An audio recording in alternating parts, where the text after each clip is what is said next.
Hello everyone, welcome back to my channel Lotus Fiction. कैसे हैं आप सब गाइस? चलिए हम लोग अपनी स्टोरी को स्टार्ट करते हैं। अब तक हमने देखा था कि विंग वापस आ गया था। विंग को वापस आता हुआ देखकर वांगजी और आयुआन तो बहुत खुश हो गए थे, बट कोई था जो बहुत जेलस हो रहा था, और ये कोई और नहीं, वुशियान था। पता नहीं क्यों वुशियान को वांगजी के फेस पर ये स्माइल अच्छी नहीं लग रही थी। खासकर विंग के साथ उसका ऐसा फ्लर्टी हो जाना, ये उसे अच्छा नहीं लग रहा था। पता नहीं भूषण के अंदर कुछ तो बदलाव हो रहा था, पर क्या, ये उसे खुद भी नहीं पता था। वो विंग को वापस आता हुआ देखकर वांगजी और आयुआन तो बहुत ज़्यादा खुश थे। विंग सबको अपने कार की सेरेमनी एग्जीबिशन के बारे में बताने लगता है। उसने अपने काफ़ी सारे कार्स को वहाँ पर बेच दिया था। बड़े बड़े लोग उस इवेंट में आए हुए थे, और विंग की उस इवेंट में जाने की वजह से ही उसकी पॉपुलैरिटी और भी बढ़ गई थी। यहाँ तक कि 2-3 कंपनीज उसके साथ कॉन्ट्रैक्ट भी करना चाहती थी। ये सब बातें सुनकर वांगजी और भूशियान दोनों ही बहुत खुश हो गए थे। वांगजी कह रहा था, क्या आप मुझे कार डिज़ाइन करना सिखाएंगे? तो विंग कहता है, हाँ ऑफ कोर्स, क्यों नहीं। अगर तुम सीखना चाहोगे तो मैं तुम्हें ज़रूर सिखाऊंगा, बट याद रखना मेरे गैरेज में आने के बाद तुम्हें जाने को वापस नहीं मिलेगा। जब तक मैं गैरेज से बाहर नहीं निकलूँगा तुम भी नहीं निकल सकते। इतने में तो शू यांग कहता है, अरे वांगजी, इससे ज़्यादा अच्छा होगा कि तुम हमारे बॉस के साथ काम कर लो। मेरे बॉस तुम्हें पे भी कर देंगे, और तुम्हें इस तरीके के रूल्स और रेगुलेशंस को भी फॉलो नहीं करने पड़ेगा। आने और जाने का टाइम तुम्हारे लिए एकदम फिक्स होगा। अगर तुमने वूशियान सर के साथ काम किया ना, तो तुम बहुत फ़ायदे में रहोगे। इससे तुम्हारी स्टडी का टाइम भी मिल जाएगा। बट विंग के साथ काम करोगे ना, तो तुम अपनी स्टडी को तो भूल ही जाओ, और विंग तो तुम्हें थका के पागल कर देगा। तुम 2 दिन बाद ही रोते हुए गैरेज से बाहर आकर कहोगे, मुझे तो घर जाना है। जैसे ही शुयांग अपनी बातें कहकर रुकता है, वांग जी एक टीजिंग स्माइल के साथ कहता है, ए ना ना ना, मैं कभी भी ऐसा नहीं कहूँगा कि मुझे घर जाना है, और मैं आपके खड़ूस बॉस के साथ काम करने से ज़्यादा अच्छा विंग गगा के साथ काम करना पसंद करूँगा। वांग जी फ्लो फ्लो में बोल जाता है, और जैसे ही वांग जी ने खड़ूस वर्ड बोला था, विंग और शुयांग दोनों की हंसी नहीं रुक रही थी, और वूशियान का मुंह तो खुला का खुला रह गया था। शू यांग जो अपने बॉस की तरफ देख रहा था, अपने बॉस के एक्सप्रेशन देखकर शू यांग एकदम स्टिफ बैठ गया था, और इसके फेस पर एक टीजिंग सी स्माइल थी। वूशियान शुयांग की तरफ अपनी नैरो आई से देखता है, तो शुयांग एकदम चुप होकर सीधा बैठ जाता है, और वूशियान अपने पीछे अपने ब्रदर को देखता है, जो अपने दोनों हाथों से अपने मुंह को दबाकर हंस रहा था। और वांग जी, जिसे अब सिचुएशन रियलाइज़ हो रही थी 2 मिनट बाद जाकर कि उसने क्या और किसे बोला है, अब वो अपनी गर्दन झुकाकर बैठ गया था। तभी आयुआन कहता है, गगो मुझे आइसक्रीम खानी है। आयुआन की क्यूट सी वॉइस सुनकर उस कार का जो माहौल बहुत बुरा हो गया था वो लाइट हो जाता है, और बीइंग तुरंत से शुयांग से कार रोकने के लिए कहता है। सब लोग बाहर निकलते हैं और आइसक्रीम अपनी अपनी पसंद की लेते हैं। भूशियान आइसक्रीम नहीं खा रहा था, तो आयुआन जो वांगजी के पास आइसक्रीम खा रहा था वो कहता, क्या भूशांगा का आइसक्रीम नहीं खाएंगे? तो वांगजी कहता है, उस खड़ूस इंसान को आइसक्रीम देने जाएगा कौन? मैं तो बिल्कुल भी नहीं जाऊँगा। मुझे देखकर तो डांटता रहता है हमेशा, उसने मुझे डांटा। विंग उन दोनों की बातें सुनता है और कहता है, क्या तुम्हें ब्रदर ने डांटा? पर ब्रदर ने तुम्हें क्यों डांटा? तो वांगजी कहता है, बड़ी बात है, बहुत बहुत बाद में बताऊँगा।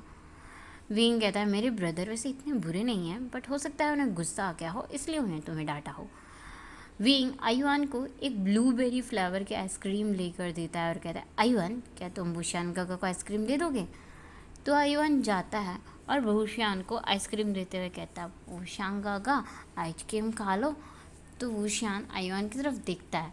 पहले तो वो मना करने वाला था, बट शू यांग उसके कान में धीरे से कहता है, बॉस ले लो आइसक्रीम।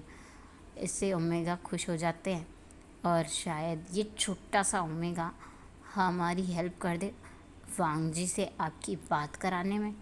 तो वूशियान एक प्यारी सी स्माइल करते हुए आयुआन से वो आइसक्रीम लेता है और उसे थैंक यू कहते हुए कहता है, क्या तुम कुछ और भी खाना चाहोगे युआन? युवान कहता है नहीं। इसी दौरान एक पर्सन वांग जी के ऊपर गन फायर करता है।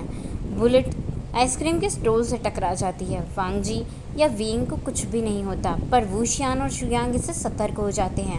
वो दोनों ही विंग और वांग जी को वहाँ से लेकर जल्दी जल्दी में निकलते हैं। रास्ते में वांग जी बहुत डरा हुआ था, पर वूशियान और विंग एक दूसरे की तरफ देख रहे थे। वूशियान विंग से कहता है रिलैक्स, डरने की ज़रूरत नहीं है वांग जी। विंग तुम दोनों रिलैक्स रहो और इस बारे में मैं पता लगा लूँगा कि किसने किया है। तब वांग जी जो बहुत डरा हुआ था विंग को हक कर लेता है। गन फायरिंग की वजह से अयुआन भी बहुत डरा हुआ था। वो शुयांग से चिपका हुआ था और विंग वांग जी को रिलैक्स फील करवाने का ट्राई कर रहा था। तभी विंग वूशियान की तरफ देखते हुए कहता है वांग जी तुम्हारा डरना बंद हो गया हो तो ब्रदर हमें घुमाने ले जाना चाहते हैं।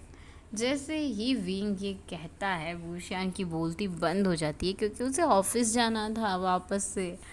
बट अब तो वूशियान फंस गया था और विंग हंस रहा था और अपने मन में सोच रहा था ब्रदर मुझे समझ में आ रहा है आप करने की कोशिश क्या कर रहे हो, लेकिन मैं भी देखता हूँ बहुत मज़ा आएगा कैसे आप वांग जी से बात करते हो। पहली बार मुझे आपको टीज करने का मौका मिला है, मैं तो नहीं जाने दूंगा। इधर शुयांग भी अपने मन में सोच रहा था पहली बार मेरे बॉस को ऐसा किसी सिचुएशन में फंसते हुए देखा है। जिस बंदे को किसी चीज़ से डर नहीं लगता उसे एक ओमेगा से बात तक करना नहीं आ रहा।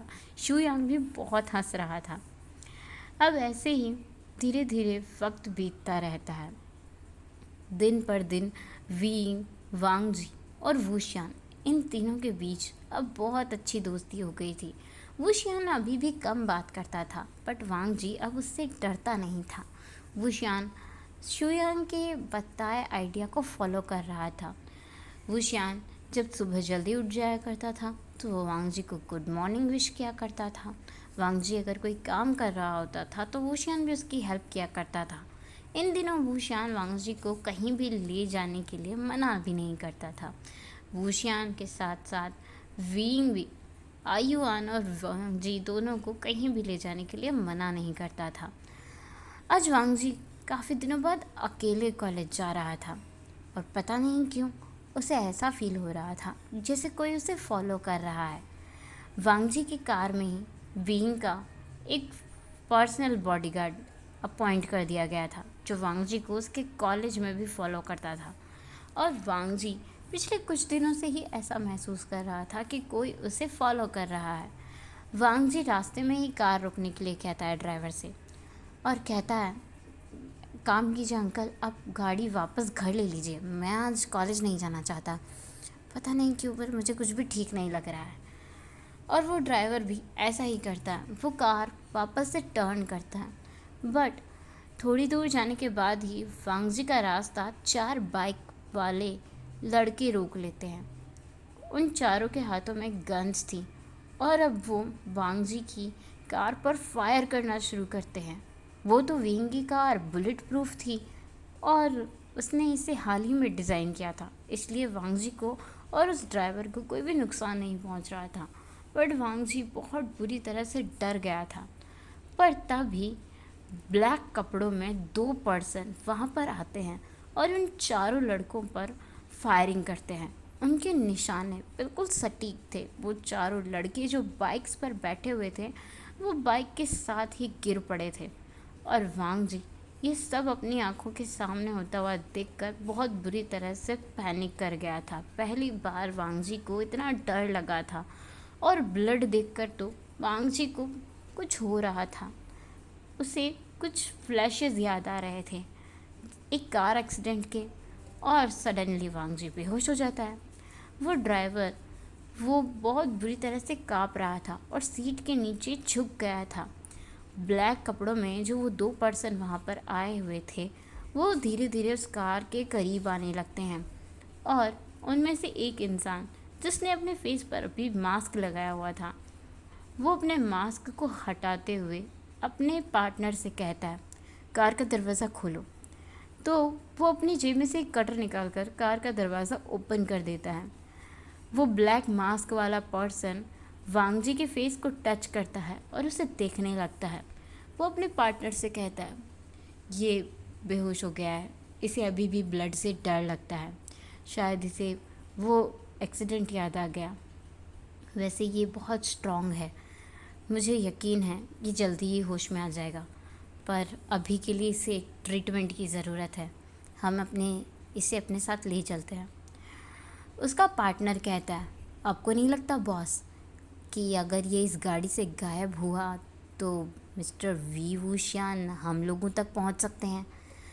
वो ब्लैक मास्क वाला पर्सन कहता है ठीक है, ऐसा करो, इसे और इस ड्राइवर को दोनों को हॉस्पिटल में एडमिट करवा दो और कोशिश करो कि इसका ध्यान रख सको। तब तक मैं मिस्टर वूशियान से मिलने का कोई रास्ता ढूंढता हूँ। वैसे तुमने जिन्स के बारे में पता लगाया? इस अटैक के बारे में क्या कहना चाहोगे तुम्हारी सिक्योरिटी के होते हुए भी यह अटैक कैसे हुआ? वो ब्लैक कपड़ों वाला बंदा अपने बॉस से कहता है बॉस, जिन अपनी हरकतों से बाज नहीं आने वाले हैं, मुझे लगता है हमें पूरी जिन फैमिली को ही उड़ा देना चाहिए। वो लोग अपने घटिया हरकतें कभी बंद नहीं करेंगे।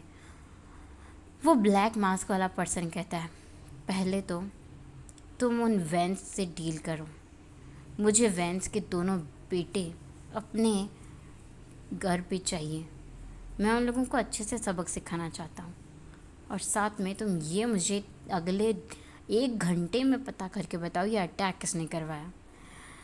वो पर्सन हाँ में अपना सिर हिलाता है और वो ब्लैक मास्क वाला बंदा अपनी कार में बैठकर वहाँ से चला जाता है। जिसके बाद वो ब्लैक ड्रेस में जो दूसरा बंदा खड़ा हुआ था, वांग जी और उस ड्राइवर दोनों को सेफली हॉस्पिटल पहुँचा देता है। वो ड्राइवर जो अभी भी बहुत डरा हुआ था, वो उस ब्लैक ड्रेस वाले बंदे को थैंक यू बोलता है और फिर अपने बॉस वूशियान को फ़ोन लगाकर बताता है रास्ते में जो कुछ भी हुआ। बस वो उन 2 ब्लैक मास्क वाले लोगों के बारे में वूशियान को तब नहीं बताता। वूशियान अपनी एक मीटिंग में था, वो उस मीटिंग को अधूरा छोड़कर ही वांग जी और अपने ड्राइवर को देखने के लिए सिटी हॉस्पिटल पहुंच जाता है। इधर वो ब्लैक ड्रेस वाला बंदा पता लगाता है अपने आदमियों के ज़रिए कि वो अटैक वांग जी पर किसने करवाया। तो उसे पता चलता है ये अटैक वैन चाओ और वेंशु ने करवाया था, क्योंकि वांग जी ने उन्हें इन दिनों कॉलेज में बहुत परेशान करके रखा हुआ था और वो लोग वांग जी का कुछ भी नहीं बिगाड़ पा रहे थे, क्योंकि वांग जी को छोड़ने के लिए वी वूशियान जो आया करता था और उसे पिक करने के लिए या तो विंग आता था या फिर विंग और वूशियान दोनों के ही फेवरेट बॉडीगार्ड्स उन्हें लेने के लिए आया करते थे। पर आज पहली बार वांग जी अपने मेंशन से अकेला निकला था इतने दिनों बाद कॉलेज के लिए। वेंस अपने इस ऐसे मौके को छोड़ नहीं सकते थे, इसलिए उन्होंने अपने कुछ गार्ड्स के थ्रू वांग जी पर अटैक करवाया। बट उन्हें नहीं पता था कि कोई और भी उनके अलावा है जो वांग जी पर नज़र बनाए हुए हैं। वूशियान जब हॉस्पिटल पहुंचता है, वो अपने ड्राइवर से मिलता है और वांग जी के बारे में जानता है। डॉक्टर्स वूशियान को बताते हैं कि वो बस सदमे की वजह से बेहोश हो गया है, उसे थोड़ी देर में होश आ जाएगा। तब तक वीइंग भी वहाँ पर आ गया था और मिस्टर वी चांग से भी आ गए थे। दोनों ही बहुत डरे और परेशान थे। तब ड्राइवर उन्हें भी सब कुछ बता देता है और वीइंग जब उससे पूछता है कि तुम अकेले वांग जी को यहाँ तक लेकर आए, और ये बताओ वांग जी तो आज बॉडीगार्ड्स को साथ नहीं लेकर गया था, ना ही हम उसके साथ गए थे, तो तुम लोग बचे कैसे? तब तक ड्राइवर उसके इस सवाल का जवाब देते हुए कहता है 2 अजनबियों ने उन्हें बचाया और उनमें से एक ने उन्हें यहाँ तक छोड़ा। वूशियान कहता है क्या तुमने उनके फेसेस देखे? तो वो ड्राइवर कहता है उनमें से एक का मैंने चेहरा देखा सर, पर दूसरे का चेहरा मैं नहीं देख पाया। वूशियान कहता है ठीक है। वूशियान शुयांग से कहता है शुयांग पता लगाओ वो कौन थे और ये भी पता लगाओ कि यह अटैक किसने किया था। शुयांग वहाँ से चला जाता है।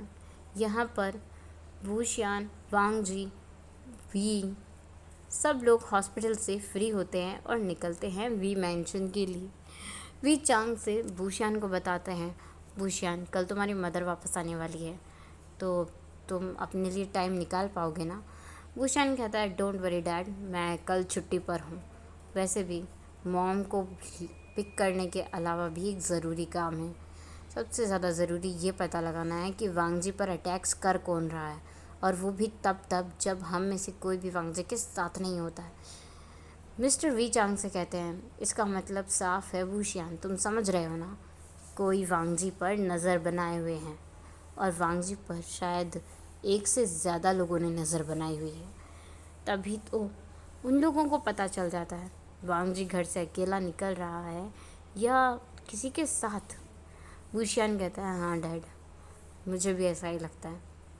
वांगजी जो अब बहुत अच्छा फील कर रहा था, वूशियान और विंग दोनों भी उसके रूम में उससे मिलने जाते हैं। विंग वांगजी के लिए डिनर लेकर आया था, और वूशियान जो आयुआन को सुलाने के लिए आया था। इन दिनों आयुआन भी वूशियान के साथ अच्छे से घुल मिल गया था। वूशियान वांगजी से पूछता है, अब तुम ठीक हो? वांगजी कहता है, हाँ। विंग पूछता है, बताओ वांगजी, क्या हुआ था रास्ते में? वांगजी बताता है, पता नहीं क्यों वी गगा, बट मुझे ऐसा लग रहा था जैसे काफ़ी दिनों से कुछ लोग मुझे फॉलो कर रहे हैं। कभी कभी ऐसा लगता था कि कोई एक इंसान मुझे फॉलो कर रहा है, मेरा पीछा कर रहा है, पर आज मुझे ऐसा लगा जैसे एक से ज़्यादा लोग मुझ पर नज़र रख रहे हैं।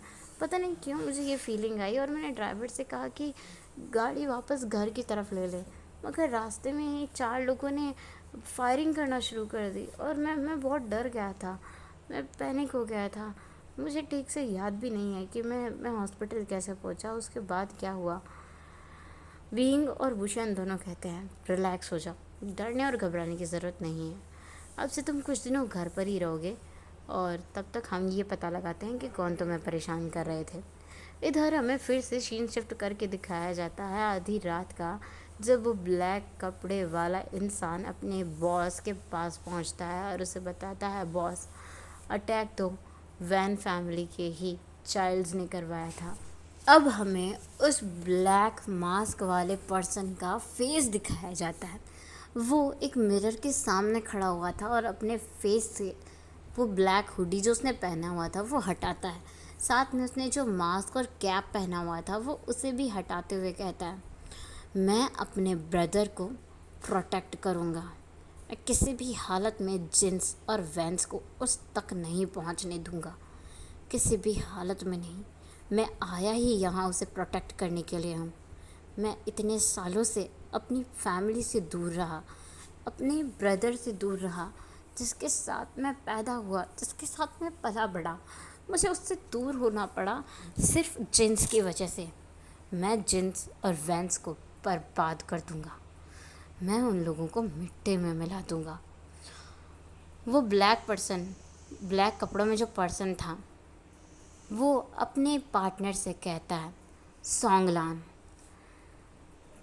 कुछ गार्ड्स को बुला लो, मैं कल सुबह तक वैन चाओ और वैन शू को इस दुनिया से निकाल देना चाहता हूँ। तभी सोंगलान कहता है, मेरी बात ध्यान से सुनो तुम यीझान, तुम ये गलत कर रहे हो। और हाँ, वैन के बच्चों को सबक सिखाने के लिए उन्हें मारने की ज़रूरत नहीं है। उनका काम तुम मुझ पर छोड़ दो, उन्हें मैं हैंडल कर लूँगा, और मैं उन्हें अच्छे से सबक सिखाऊंगा। आज के बाद वो कभी भी वांगजी को फॉलो नहीं करेंगे, और तुम बस जिन्स पर फोकस करो। तुम्हें पता है जिन्स और भी ओमेगास को तलाश रहे हैं जिन्हें वो सेल कर सके, और ऊपर से आजकल वो ड्रग्स की स्मगलिंग करने लगे हैं। हमें उन्हें कैसे भी रोकना होगा। शेयर कर दिया कीजिएगा, वैसे बताइएगा कि ये पर्सन जो ब्लैक मास्क में था कौन था, आइडिया लगा सकते हैं आप।